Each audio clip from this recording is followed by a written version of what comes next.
Hey everybody, welcome back to some more early morning barking, talking about BPD and MPD by somebody that has both. How do you stop the rage? I know you're already angry at me. Calm down, calm down. Sorry, that's just a little bit of BPD rage humor. I know you're angry. It's alright. We'll talk about this. How do you stop the rage? You're raging. I know.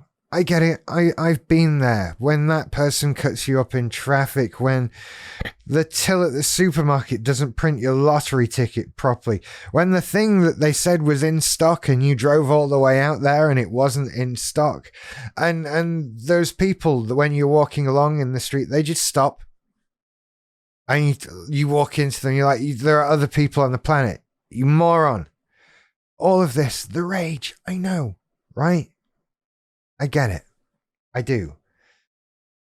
You're angry a lot, and the tiniest of things set you off, and you don't want to be like that because you're a thoroughly unpleasant person.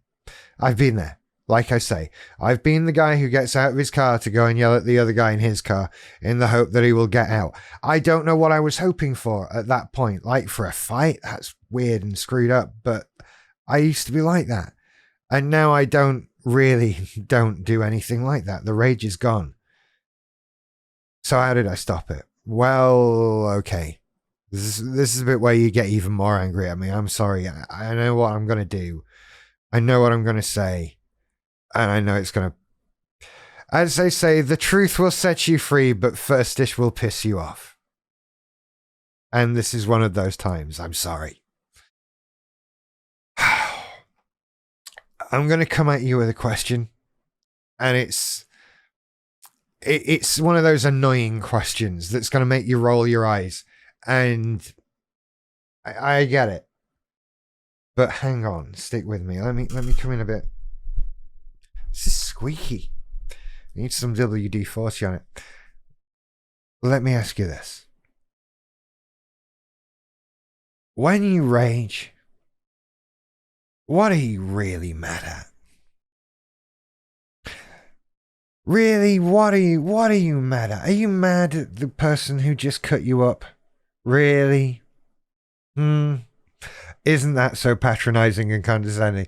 I'm doing that on purpose, but it's true. It's a real thing, right? You think you're mad at the guy who just cut you up in traffic. And I get that. And it's not that isn't annoying or that you're wrong to be annoyed by that. That's fine, right? But you're not annoyed by that, are you? That's not why you're here. You're not simply wound up. No. You rage, right? The guy cut you up in traffic, and now you would like his blood, please. You would like his head mounted on the hood ornament of your car because he cut you up in traffic. Now, like I say, yeah, that's annoying, but we don't live in Mad Max. And certain things are clearly unhealthy thoughts, this being one of them. So when your reaction to being cut up in traffic is the hood ornament thing, when I ask you the question, what are you mad at? Does that start to seem a bit more reasonable? Can we start to pull apart the fact that maybe the thing you're mad at is not the guy in traffic? Maybe he's just a thing today that you can take this out on. And yeah, he did an annoying thing. That's what set you off. But you're over the top. This is unproportional rage. This is inappropriate rage. A kind of where the hell did that come from kind of rage. So answer me the question, where the hell did that come from? What are you mad at? There's something else. It's deeper. You see this rage thing, right? It's not the thing you need to fix. The rage is equivalent to a pain in your leg. It hurts. You would like it to stop hurting, please. And so you think, I like my leg to stop hurting. And maybe you can take painkillers for that, right? And maybe for a little bit, it will stop your leg from hurting. But what if you've broken your leg? It's not going to fix like that.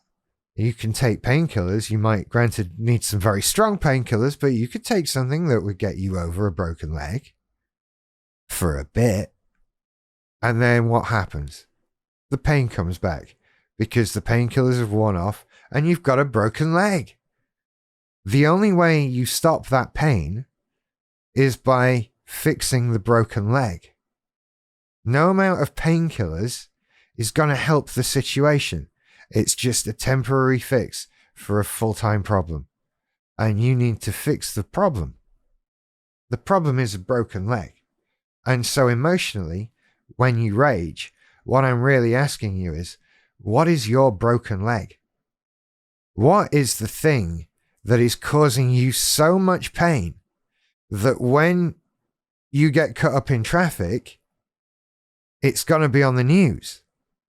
Because that's not right. And if you're doing that, you're doing it elsewhere in life, right? You are Mr. Quick to Anger. You are the person who is just straight there with rage, with shouting, with anger, and that look in your eye that says, I'm going to destroy you. I've been that person. It's horrible. So much shame and guilt over my years of being angry, wanting to be feared, wanting to be scary. Why did I want to be big and scary? Why did I want people to be afraid of me? Was there a time when people weren't afraid of me and I got hurt? Was there a time when someone shouted at me and that screwed me up? And to get over that, to compensate, maybe I need to be the big scary one. Maybe I need to be the one that doesn't put up with anything, because there was a time when I did, or a time when I couldn't do anything about something that was happening to me. And do you see where these things start to come from? These traumas, these experiences, these things that make us who we are, got us to rage. And so it's where we've ended up. We need to figure out where we came from. And then we can fix that pain. We can deal with stuff. We can make it better. The trouble is, it's not a quick fix. And it might mean facing some, well, really difficult things. But it's part of the process. It's part of healing. It's part of getting better. It's part of moving along to being the person that we want to be. And so, yeah, it hurts. Yeah, it takes work. But come on, because the alternative is being the rage person. That's the alternative. And it's not going away on its own. It is an emotional broken leg. Putting painkillers on it works for an hour. At the end of that, your leg is still broken, so we need to get to the hospital. Put a plaster cast on it. Whatever people do these days. It's still plaster cast, isn't it? That's not moved on at all. There has been no advancement in broken bone healing in my lifetime, has there? Is anyone even... Where's the Star Trek stuff, anyway? That's what's wrong. And that is how you stop the rage. It's easy to sum that up in just under 10 minutes, isn't it? Easy for me. Yeah, you have to go and do it now. Sorry. Anyway, if you want some help on living with BPD, I've got a course over at patreon.com/earlymorningbarking or here on YouTube in the members section. And look out for lives. Follow me on Twitter at Barking and all of that. Basically, there's a link to everything you need to see at earlymorningbarking.com. Don't forget to like and subscribe on this video as well. Gosh, people, do I have to tell you everything? Anyway, you take care. I'll see you later. Bye.